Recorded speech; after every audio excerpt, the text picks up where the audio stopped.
Hi friends, I want it to be clear that I in no way have spent the last 5 minutes panically searching for my glasses to do this. It's not even like I can see, my glasses help with screens and stuff and to read, but I can see just fine without them really. It's just now it's become like a crutch of, I feel like I can kind of hide behind them when I'm doing videos that weirdly makes me less self-conscious. I don't know why, it just does.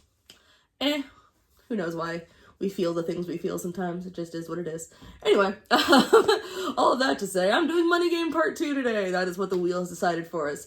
And as I always try to do, full honesty, I have heard Money Game Part 2 several times. It's fun. It's fun to sing along with the bits that I can remember.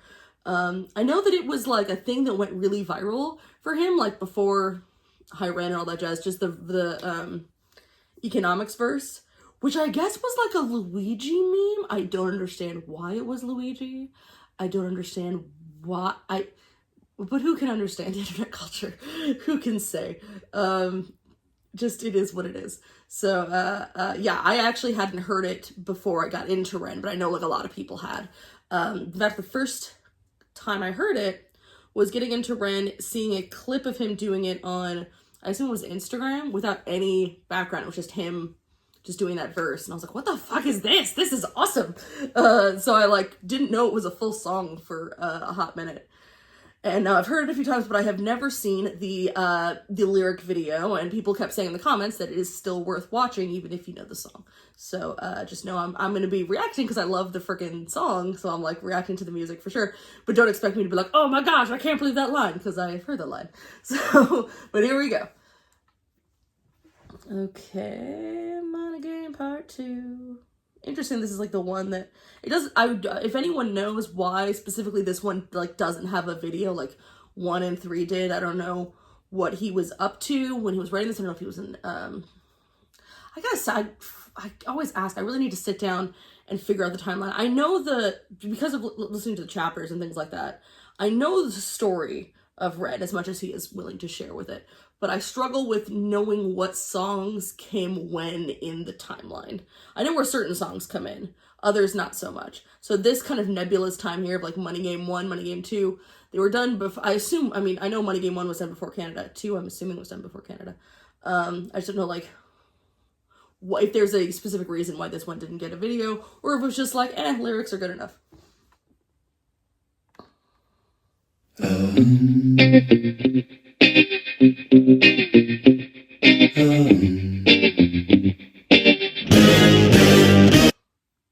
Even just that alone, it's because we've had, the first video that was so incredible. I love the Money Game 1 video. I like I said, I thought I liked Money Game 1 when I just heard it on Spotify. Fuck that version. It's got nothing compared to the video. I'm obsessed with that thing. I love it. It's been a long time since I've seen Money Game 3 and I've seen the Tales because I've been waiting to be able to do them on here from the one time I originally saw them. So as of now, I'll say like, oh, Money Game 1's my favorite music video. But I remember being blown away by those two. I just can't remember the details of them. So that may change when I eventually re-examine those to do reactions for. But I love that because it's got so many interesting, like, iconic images, the bag and the eyes and all that stuff, the way that you can cut it into actual footage of things, which, trust me, I'm not going to be able to identify all this footage. I just won't. It's so smart because if you know what it is, if you know Money Game 1, you're instantly like, oh, fuck, we're back in it. Of course, hearing that, the rhythm again. But if you're not, like the image is still very striking and kind of takes you out of it and still sets a mood whether you know what the images are or you don't. Whether you've seen that first video or you haven't. It's pretty cool. So I like this. It's establishing things. I love it. Let's go back.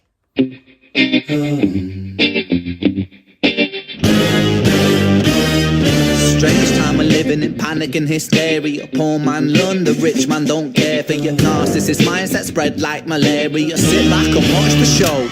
America, Britain split through fickle shit. A government.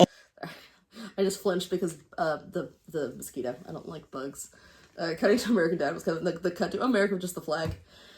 Yeah, that's my country. It's like for a minute I was gonna go, oh, I wish it wasn't white text because it's a little bit difficult to see. But then they're very smart in the way they're kind of certain moments will have the darker colors behind it or black for a second, so you can still read it just fine, but you're still seeing the image, like the how do I say this? I think it takes sorry, I'm trying to think about a word, but I feel like I'm saying half sentences. I'm trying to think about how I want to word what I want to say. Okay. It's difficult to have lyrics going on with images while you want someone's brain to register both things. It's the same reason why I love foreign films, but I know some people, for various reasons, processing issues or things like that, have trouble watching them because you have to sit there and you have to take in all the visuals while also reading lines, also like understanding the story. I mean, it's a song. For something like that, you have to be registering an entire story, which is hard. But the way that they have like them in the middle of the screen, so your eyes are scanning the whole screen, also having these moments where you can easily see the lines, and because you're scanning the whole screen as opposed to just having them at the bottom, you can see the whole image. It's like, I think it makes it easier to trick your brain into kind of registering everything at once. With the quick flashes and everything, I'm having no trouble kind of I hope that makes sense, following things as they go. I think that it was a smart way to do it.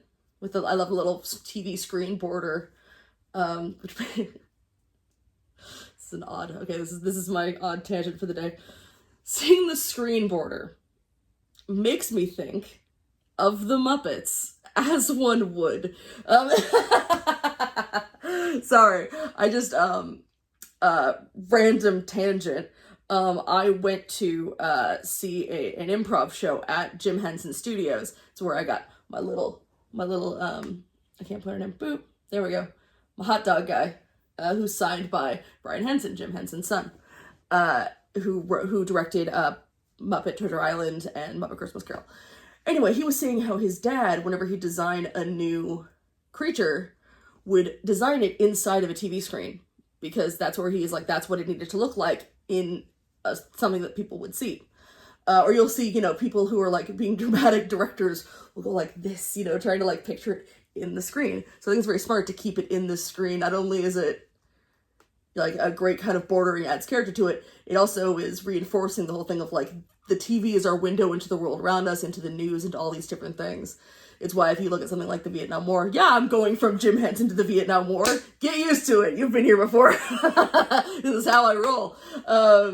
That war really hit harder than a lot of other wars had beforehand because it was literally being brought into our living rooms. Things like that. These I'm sure there's going to be some probably very troublesome images, or at least concepts we're going to be seeing being brought into our living room. And now the TV screen, it's actually on a computer. So it's like, it's kind of the newer version mixed with the old version of how we get our news, since you're watching it on YouTube. No, I was about to say, I don't know if this makes sense. Maybe I should know, because I did see my girl on a comment saying that I need to not, I will not delete anything. I'll joke and kind of, it's a kind of, I guess, defense mechanism where I'm just like, I don't know, I should delete this, I don't know. It's not me looking for people to go like, no, don't, you're great. It's just kind of an involuntary thing I do. To be clear, I've never, with the exception of maybe diazepam, I've never actually really considered deleting one. And that was even less because of the stuff that like the personal shit I was talking about, more because I just didn't think I did a good job examining the video, because I was talking too much about that other stuff. But I figured the other stuff was important enough things for someone to talk about that I figured I'd post it anyway. But that's the only one that I ever really came close to actually not posting. I'll always post them. They might be shitty, but I'll always post them. And then you guys gotta deal with it. Haha. Anyway, so all that babble to say, hey, I like how they're doing this. Oh, American Dad. I've seen a couple episodes of that show. It was never, American Dad and Family Guy have never been my jam. Back like when I was in, I think original Family Guy came out when I was like 10 or 11. Like the very first, before they got canceled originally. I thought it was funny back then, but as far as those Fox cartoon shows, I'm a Futurama gal. The original were in a Futurama. And I haven't seen a lot of Bob's Burgers, but from the bits I've seen, it's fun. And I will admit to being a Rick and Morty fan, it's fucking funny. I don't know. Anyway. Watch the show. America, Britain split through fickle shit. A government of hypocrites. These counterfeit politicians sit in parliament, not adequate. Come on. Needlessly bleeding, resources all dry. Turn a blind eye if it means a pay rise. Oh, what a shame it would be, I would die if number 10 Downing Street burned in a fire. Only joking, only messing, don't be stressing. I'm a peaceful adolescent, there's no need to be unpleasant. Write my thesis in a rhyme. That is kind of funny. Of just like there's all these images, then it cuts to the black of like only messing. Like, I want you to be very clear that I'm saying this. Just joking around. We're all having a good time. Black background. Just be clear that you're reading this. Anyway, let's go back to what we're doing. It's kind of funny. Only messing, don't be stressing. I'm a peaceful adolescent, there's no need to be unpleasant. Write my thesis in a rhyme scheme to analyze the brain while my fingers on the trigger of a money game. Oh, rain, rain, rain, rain. A storm, it comes our way, and no surprise to distorted lies. Poison in the veins, but we died upon the blame, blame, blame, blame. It's easier to blame, but point the mirror at ourselves. We're all part of this whole money game. Hey, it's a video that looks like the inside of my brain when I just just listed this and this, all the different references. Interesting. Here we go. We got Simpsons, we got Hitler, of course. There was a whole bunch of stuff in there, but I love the way that they're just split flashes of the original Money Game is so smart in there, because the way it's put in just seamlessly fits in with everything else. Or again, if you know what it is, you're not only are you brought back to that song and how powerful it was, you're also brought back to that video. Specifically, if you've seen with the eyes, the end of that video, remembering how that one turned out. Not great for, who knows, for whatever you imagine Ren to be. But again, if you don't know what it is, it just seems like another clip of a creepy video, a disturbing film maybe, is very cool. I also can we just say, the chorus of these songs, as much as I love Money Game 3, and that chorus would not make sense in Money Game 3. It's a different kind of thing. It's an evolved version of the song, so it's like, you know, I think that I just really, I really love the chorus of this, of the hooks of these two songs. Ourselves, we're all part of this whole money game.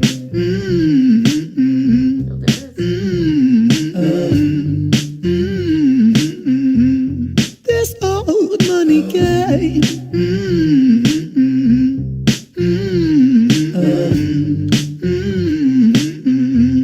This old money is a game, and the ladder we climb turns a saint into a sinner with his finger in crime. I'll break it down. See, these images are so great too, because it's like, money is a game and a ladder we climb, with the Who Wants to Be a Millionaire, not only showing like the climbing of the ladder in that game, but also like money is a game, and like this is even our form of entertainment. It's just watching people try to get money, which a lot of people on that show, not a lot of people, I'll say some of the people on the show probably are on there for like, they're desperately in need of money for whatever it may be, sometimes serious reasons. And so it's interesting, just like that is our entertainment now, is watching people try their best at these games to hopefully get money to live and things like that. I don't know anyone who's ever been on that show, except Brandley Mulligan from Dimension 20 and Dropout. He was on Who Wants to Be a Millionaire. And then of course, kind of with the finger in crime, cutting to Tony Soprano. You know what? I think I get why this is a lyric video and why that makes a lot more sense. Because in the first one, it's this really intense kind of, we're trapped with them. Like, we don't know if we're one of the aggressors, like Ren, or if we're in the chair, or if we're just like someone forced to watch, if we're the camera. We don't know who we are, but whatever it is, we're not leaving that room, all that one take. And then the third one is like basically watching this huge parable in front of us. This one is an econ lesson. It is a PowerPoint presentation, and therefore it should be just images and that's it. I think if it was a video, well, I'm sure they would have made a cool video. I think it would have lessened it. I think that it does need to just be like, I'm gonna break it down, fucking read it, take notes. There's gonna be a test tomorrow. Works better, I think. So my previous questions of why, I get it. If nothing else, I got that from this video. Money is a game and the ladder we climb turns a saint into a sinner with his finger in crime. I'll break it down for you motherfuckers line by line. This is business economics in a nursery rhyme. She sells seashells on a seashore, but the value of these shells will fall due to the laws of supply and demand. No one wants to buy shells because there's loads on the sand. Step one, you must create a sense of scarcity. I didn't think I would get Disney clips, but hey. And shout out to Ariel's sisters, whose names I used to all remember and now can't because it's been a minute since I've worked at the park. That made me smile. Where's she Seashore, but the value of these shells will fall due to the laws of supply and demand. No one wants to buy shells because there's loads on the sand. Step one, you must create a sense of scarcity. Shells will sell much better if the people think they're rare, you see. Bear with me, take as many shells as you can find and hide them on an island. Stockpile them high until they're rarer than a diamond. Step two, gotta make the people think that they want it, really want. Again, those images, they work if you, it's fun because it's like they work if you don't know what it is. A dude laying on some money. If you do know what it is, if you watch Breaking Bad, you know what that is. You know he's laying on a giant pile of money. Just adds a little bit to it. If you've seen the things they're from, makes it kind of fun. And really smart choices of clips to have it work both ways. Also, I will say, like, I can never, like, the double time, triple time rap is impossible for my mouth to do. But some of the lines in this are just so fun to say.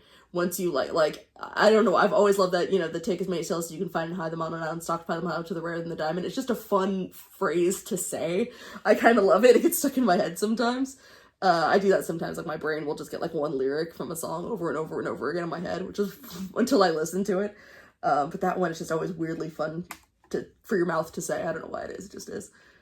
Stockpile them high until they're rarer than a diamond. Step two, gotta make the people think that they want it, really want them, really fucking want them. Hit them like Bronson. Influencers, product placement, featured primetime entertainment. If you haven't got a show, then you're just a fucking waste, man. Free, it's Monopoly. Invest inside some. I'm gonna stop the advertising thing is a line that's always stuck with me because my parents were in advertising. They didn't make advertisements. They sold ad space. They were sellers of like outdoor advertising, so like bus shelters, bus wraps, billboards, things like that. And because of that, because they've always done it, they met that way in business. They met through being at I think they were at the same company or different companies. Anyway, they met on the phone. And then I arrived later. But because of that, because I was raised by people in that industry and I would like go visit them at work and things like that. And anytime I loved a movie, I'd get a giant ass poster of it because they'd have it from a bus shelter. I was always extremely aware of advertising. But to the point where like I would sometimes, if they had to go on runs, they'd have to like go basically sometimes drive around to check to see if there was ever any problem with someone was complaining about like an issue with a billboard, like it's been tagged or it has like something's happened where it's blocked from certain things. They just have to go around and like do runs to check to see if the billboards, if the images were visible and stuff like that. My parents were just kind of not sitting there trying to teach me how advertising works, but just being very much like, this is why this one catches your eye, this is why this one doesn't, this one has too many words, this one's blah, blah, blah. And so I've just kind of always had an eye for I just weirdly notice advertising a lot more than I guess some people do. I pick up on it a lot. Like, it always kind of irks me in movies, except for things like one of the greatest movies ever, Josie and the Pussycats. Fabulous movie when it comes to advertising. Really, if you haven't seen that movie, like, please do. I think you'd like it. The purposeful, the commentary on product placements and subliminal messaging in music and subliminal messaging in advertising is so great for a movie about Josie and the fucking Pussycats. Is amazing. Also, Rachel Lee Cook is so pretty in that movie. I had such a crush on her before I even understood that I had a crush on girls. But yeah, I just think that it is so much about getting those images out there nonstop. And the way you can, especially now with the internet, not only are there advertisements, you know, you watch them on any kind of streaming platform you're on for the most part, unless you pay extra to get rid of them. Not only that, but now we have corporations having their own fucking TikTok accounts and Twitter, or whatever the fuck it's called. No, Twitter, fuck you. Twitter accounts, things like that. Like, people can be fans of like, oh my god, like Denny's is so funny. Like, no, they're not. They're a fucking corporation. Just eat pancakes and shut up, or don't eat pancakes. It adds this sort of sinister kind of trying to give a brand a personality that can be relatable is very, I think, disturbing. But it works, doesn't it? A lot of people it does. Hell, for me, I've fucking fallen into advertisement 100%. I'm not gonna act like I'm above it because I notice it. I can notice it and still have it work on me. If I'm fucking hungry, there's like a Pizza Hut ad, I want Pizza Hut. It looks good because it's shot well. Anyway. Entertainment, if you haven't got a show, then you're just a fucking waste, man. Free, it's monopoly. Invest inside some property. Start a corporation, make a logo, do it properly. Shows must sell, that will be your new philosophy. Swallow all your morals, they're a poor man's quality. 4. Expand. Wolf of Wall Street clip. Great movie. Well, long movie. Great chunks of that movie. Every time I watch it now, I kind of skip over certain parts. I saw that movie in theaters, alone, like near Christmas. I kind of wanted my family to see it with me, and it was like, I think it was just a deal where they were busy. I'm kind of glad I didn't, since the first scene is like Leonardo DiCaprio like snorting coke off of some girl's ass. I'm like, I guess I'm kind of glad my dad's not next to me. It is a bloated, extravagant film, which makes sense for the plot and themes. But he could have easily cut out about 45 minutes to an hour. He didn't. There's still great, I will still say great parts of that movie. Anyway. But yeah, makes sense that would be featured in this, because that movie is all about greed and all about swallowing all your morals. Be your new philosophy. Swallow all your morals, they're a poor man's quality. 4. Expand. Clear forest, make land, fresh blood on hands. 5. Why just shells? Why limit yourself? She sells seashells, sell oil as well. 6. Guns, sell stock, sell diamonds, sell rock, sell water to a fish, sell the time to a clock. 7. Press on the gas, take your foot off the brakes, then run to be the president of the United States. 8. Big smile, make big wave, that's great. Now the truth is overrated, tell lies out the gate. 9. Polarize the people, controversy is the game. It don't matter if they hate you, if they all say your name. 10. I feel like the clips, there's tons of clips of different governments from different time periods, a lot of them not great ones, and I don't even think it's like, ooh, here are a bunch of bad guys. Maybe it is, but I think it's more just like, regardless of where you are, people are, and when you are, people in power will always try to take advantage of you. Which I kind of believe is true. Which is a bit cynical of me. I hope for the best. I expect the worst, but I hope for the best. I work on hoping for the best. But yeah, I think it's just kind of like, yeah, that's one of my favorite lines of this whole thing. It doesn't matter if they hate you, if they all say your name, because that seems to be what people care about now. And not just politicians, I mean anyone. Crazy shit people do just to... It's kind of... It's really dystopianly sad. Dystopianly? That could be a word. I don't think it is, but it is now. Because my mouth just said it. The idea that existences must be, for a lot of people, so lonely and terrifying. Oh, what is it? That line from, I haven't seen American Beauty in probably 2 decades. That line from American Beauty of like the girl's ultimate fear is being seen as ordinary. And I think that's a lot of it, is people need to be seen. I don't even know if they care about how they're seen. They just need to be acknowledged by the world around them for whatever it may be. And I think that's sad. As I sit here and make a fucking video, I'm sitting here making a video. I could not say this to anyone. I'm making a video and I'm putting it out there because I'm fucking also lonely, and I want to talk about stuff, and I'd like for people, I get to look at the comments and people kind of talk back to me, and so yeah, we're all part of this attention game. It's the same kind of thing, man. Cause yeah, if I really didn't give a shit, if I really didn't care about like interactions or whatever, I wouldn't make these videos, would I? So, I'm not saying I am better. I still think it's sad, but I'm not saying I'm better. There's also nothing wrong with wanting, I don't know, it's all a balance, man. There's nothing wrong with wanting connections to people, but I think there's something wrong with wanting connections that mean something. It's scary when it's just your life and your value in yourself depends on the idea of you being observed and noticed. That's when things can get scary. because then you become desperate for it, and then you might do something really fucked up. Smile, make big wave, that's great. I know I say this all the time in these videos, but again, I really hope that what I'm saying makes sense. I think it's because my brain's moving really, my brain's just kind of in a, not manic right now, I'm just, my ADHD is a little acting up, so I'm worried that I can't always tell what thoughts are going on in my head and what I'm saying out loud, and so I always worry that I'm not fully articulating my thoughts. That's why I get nervous talking to a camera, because I don't have another person next to me going like, what did you just say? What is, well, oh yes, that makes sense. So I get a little nervous because I never know if I'm fully saying everything I'm trying to say, but we're gonna hope for the best.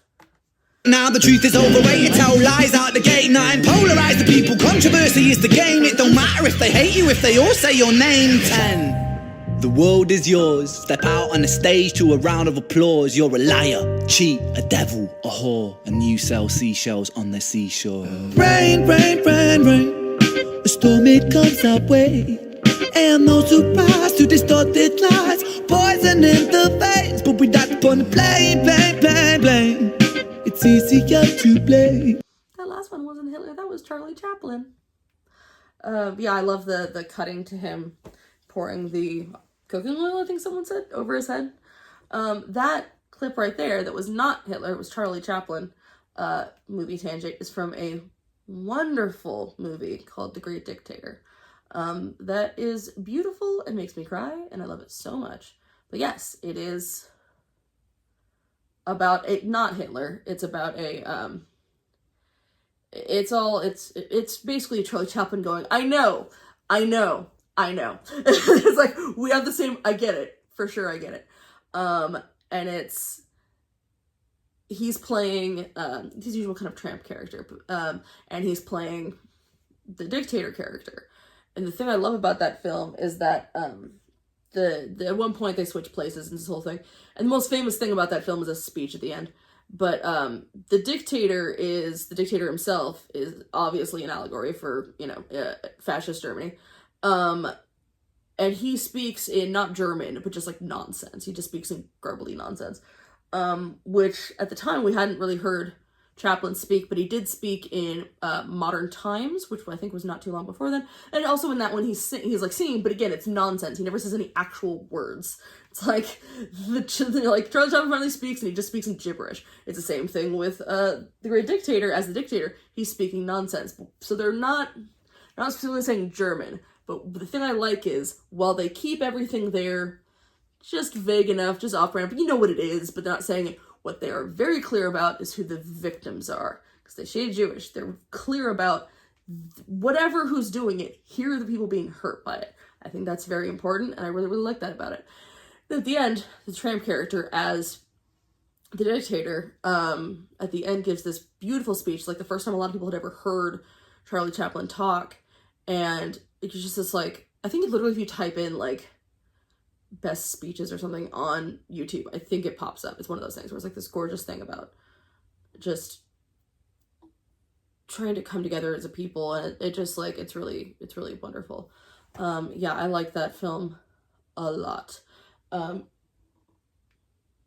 on, I think my sister's here.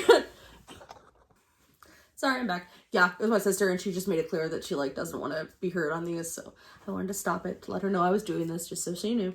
Before she came downstairs or anything like that. So yeah, what was it?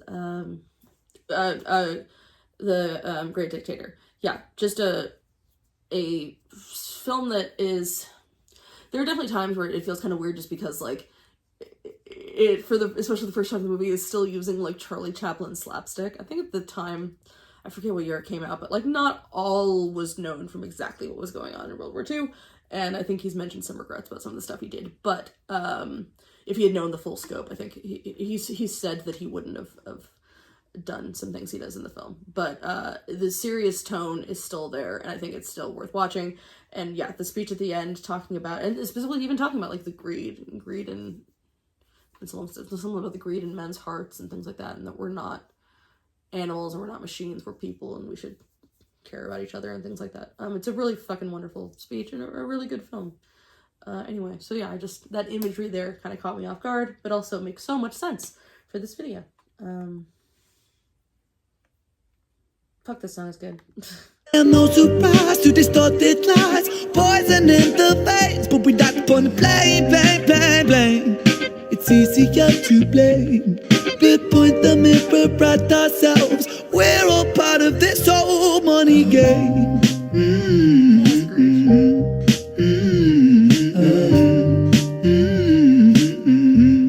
This old money game.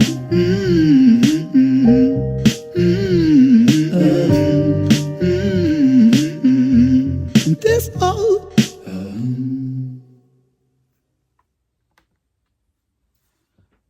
That was cool. No, I think that I bet that was kind of fun to put together.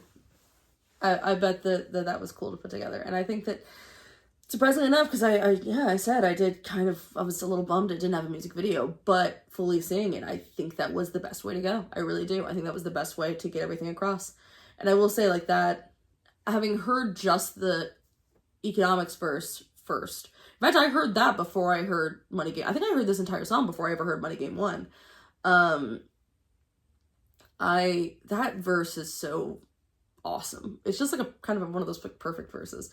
I feel like I could just hand someone that and just be like, oh, this Ren guy's awesome, look. And that would be it. It's just it's very cool, very, very well written, obviously. So there you go. I guess, I don't know, there wasn't a ton for me to examine in there. Well, I guess there was some of the images, but that was very cool. I am really glad that I checked that out. Thank you for the people in the comments that said that I should.